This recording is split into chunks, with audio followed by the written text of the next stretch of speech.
Good day, everyone. So, again, my name is JD, and this is still Field Study 1. So, we're already done discussing 14 lessons, and just previously, we just talked about teacher as a person and as a professional. For this lesson, we'll be talking about towards teacher quality, global teacher of the 21st century. So, what do we mean by global teacher of the 21st century?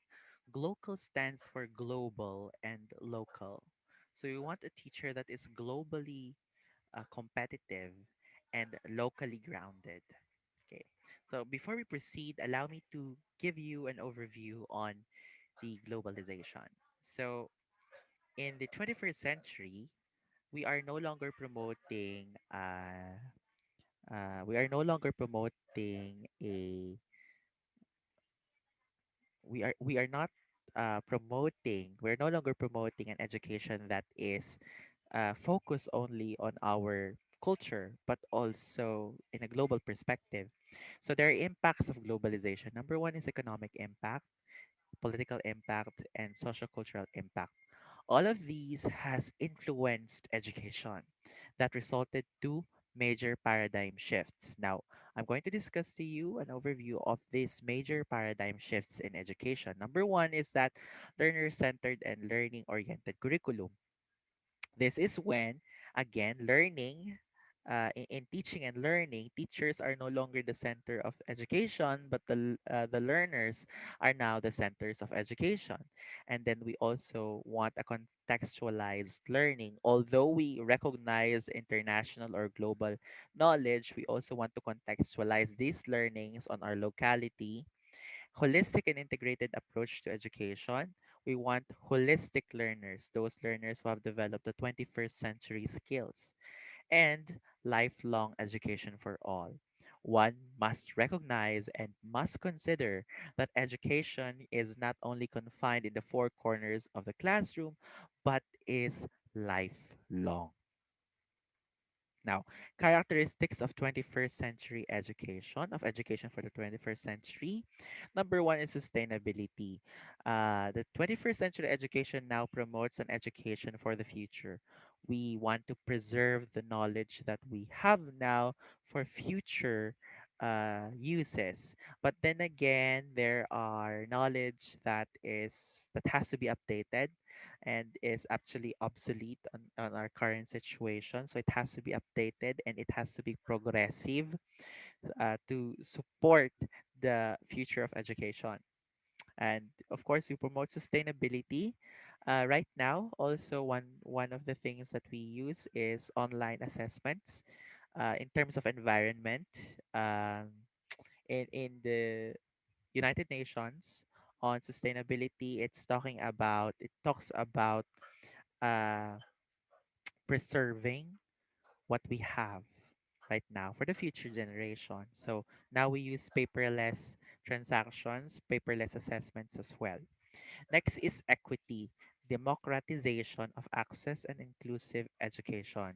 When we talk about inclusive education, we want our education to be open for everyone, not confined by one culture, one race, one social strata. We want to open the education to everyone. Next is relevance, functionality, and meaningfulness.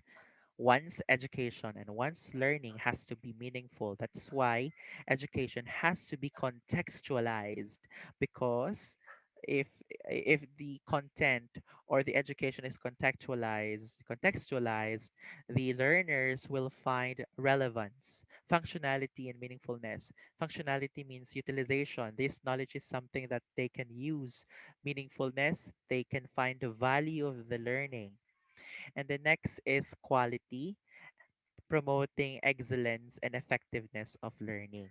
So these are the salient features of 21st century education. The 21st century education has to be sustainable, promote sustainability, equity, relevance, and quality. So since we're talking about towards teacher quality, local teacher of the 21st century, we'll be contextualizing our discussion on Filipino local teachers. So there are three major responsibilities of a teacher. This is based on the survey on the ASEAN regions. So number one is actual teaching. Number two is management of learning. And number three is administrative work. All teachers, of course, are encouraged or has to undergo actual teaching and then management of learning, and then most or some have to have needs to have an administrative work.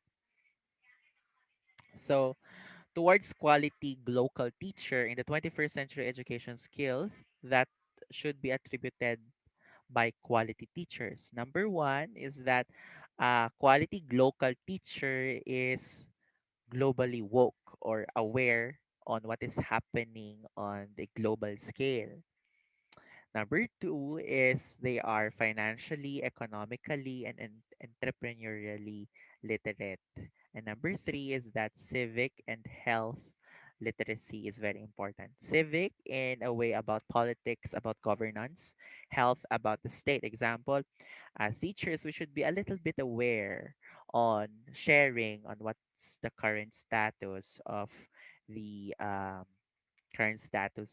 COVID. And then all these actually requires learning and innovative skills, information, media and technology skills, and life and career skills. Towards quality local teachers. So quality teachers are competent teachers who can demonstrate exemplary mastery of knowledge, skills, and values and disposition relative to the following characteristics. Number one, understands one's own cultural identity and rootedness. Now, we want to promote a local teacher. Before the teacher ventures on a global scale of knowledge, one must have enough or sufficient knowledge about his or her cultural identity. Nationalism is very important because that's your identity. No? Take note that when you go outside your country, when you go outside your region, you represent your region, you carry your region. Yeah, that's why they say, "Oh, that's from Manila. That's from this certain city." No, they label you as that. So when you go outside the Philippines, you're also labeled as that. Now, if you're a teacher, a Filipino teacher who teaches abroad, you should be aware of our cultural practices here before you venture yourself on international waters or international countries, because being a local teacher is being able to integrate local and global knowledge. How are you going to integrate global knowledge if you are not deeply rooted locally? Number two is knows and integrates global dimensions in the subject area. In teaching a certain topic or in teaching a certain content, you should be again aware on what is happening in a global scale and then relate this somehow on a local scale. There are fields that requires a deep knowledge on a global scale. Say, for example, economics, politics, political science. You should be aware of what's happening in a global scale, and then contextualize it on how it will affect the local scale. Okay, that's just some. Next is engages learning and learning in learning process. A local teacher knows how to engage his or her students in a global or local manner. Remember that when you are teaching, you are not only facing one or two or three students, you are facing different students from different cultures or from different backgrounds, social strata, and even races. Some of you, some teachers, will actually eventually have students that are internationally uh, cultured, or rather from different country. Or as Filipino teachers, some of you would also be flying abroad and be teaching there in a certain country that you wish to or you want to. And you should be ready in addressing learning there, teaching and learning there, not just the way you want to teach here in the Philippines, because sometimes they have different teaching approaches in a different country, which sometimes better, most of the time better, um, because of the practices and their teacher training programs in the in different countries. Okay, but then again, we also have a competitive teacher training programs here in the country. That's why Filipino teachers are actually be very in demand in other countries. Use real life, local, and global examples. Please take note, teachers, that when you are using examples, use examples that are realistic in a local and global scale. Please say that if you're going to use an example about the snow, please state that there's a snow in this state or this country. Okay, don't use snow here in the Philippines because we don't have snow here in the Philippines. Or when you're using an example that is not known by the students, please highlight that this is known in this country or known in this region. Okay, and to tell them that there's this practice or there's this uh, something that is present in different region for them to see, if ever that some of them would be going to a different country, they'd be seeing what you've mentioned.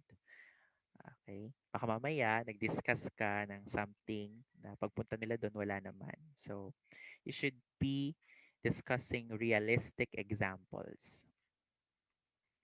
Next is values the inputs of culturally and linguistically diverse learners. Again, as teachers, we foster learning, inclusive education. Um, we want students to open up on what they want, to speak up on what they think is relevant to the topic. Of course, we're not just talking about speaking up, or we're talking about speaking up pertinent or relevant to the topic. So we must consider the inputs of our different learners, especially if you are teaching in a certain region or in a certain province, that these students are actually more aware uh, of these practices. Okay, like example, if you're a TLT teacher and you're discussing about fishery and you're living in a region wherein fishing is the livelihood, no, getting information from your learners and from your students is very important. Okay, or when you teach abroad, okay, do not enforce your own knowledge, what you think is correct, if you are in in a different culture, because um, there are practices that is actually different in their region than ours. Next is model social responsibility in local and global content.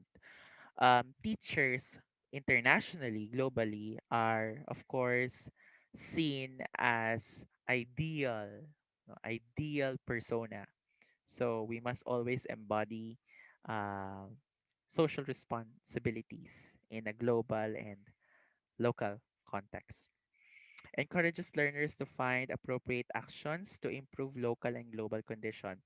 I always tell this to my students that we are not only doing research for ourselves, for the country, but also for the world. We are not just citizens of the Philippines, but we are citizens of the world. So we should find solutions on existing problems, not just for our country, of course, no, but in a global perspective, in a global lens.